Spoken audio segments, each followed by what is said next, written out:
is that this is the record button, which will record everything.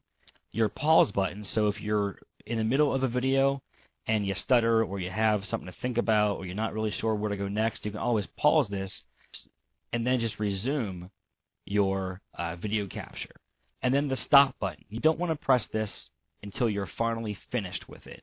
Once you press this, this will stop capturing and it'll export this to a video and to a location of your choice. Right beside the record button is the drop-down arrow. Now, you have the record desktop, which will record everything. That's your default. I recommend doing this. Also have this new record window button. Now, if you're using software that's below 10, so SMARTboard software like 9 or whatever, you're not going to have this option. This is brand new.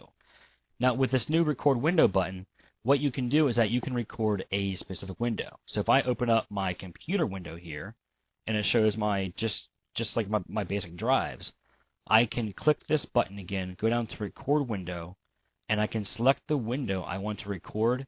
If you notice that whatever I drag over, it has these lines that kind of go over it, which kind of tells you which area that you will be recording.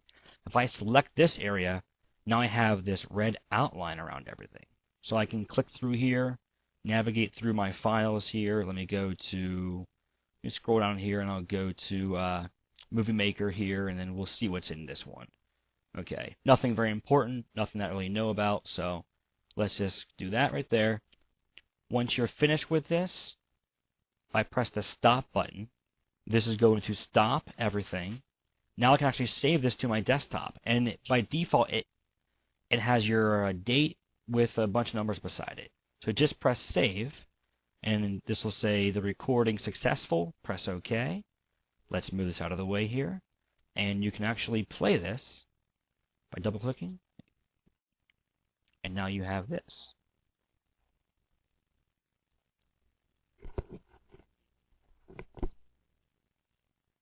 Okay. The other option that you can do is your record area.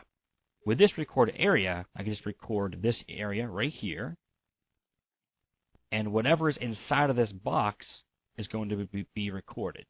So I can open up, say I want to open up my program files here again.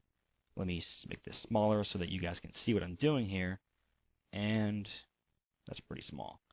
And what I can do is let's go to Macromedia, and we'll navigate through here. So you can actually direct students to a file.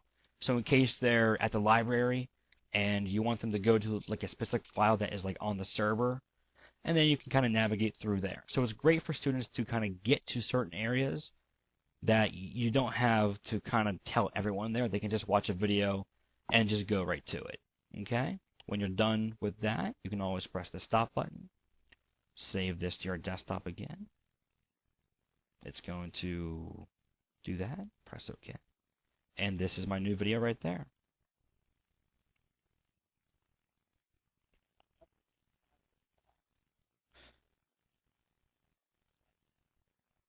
So as you can see, it actually recorded the size of that box. So this will be like a widescreen format. Be aware that whatever size your box is, your video is going to be that size. So if your box is pretty small and like very, very wide, it's going to be hard to see if they have a very small monitor. Okay. Another option that you could do is to do your record desktop. And what this does is it just goes straight forward. And now this, because of the timer going, and that little button, the little green circle, this is recording everything that you see here, from these movements to everything. So I can go to my desktop, I can close this, I can go to my Google Chrome and I can research like a site. Say if I want my students to kind of watch as I go into Glogster,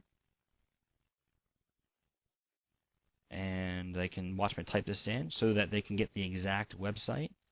Press enter. You can actually minimize this, and now they can go into Glogster and they can create their own glog or their own poster.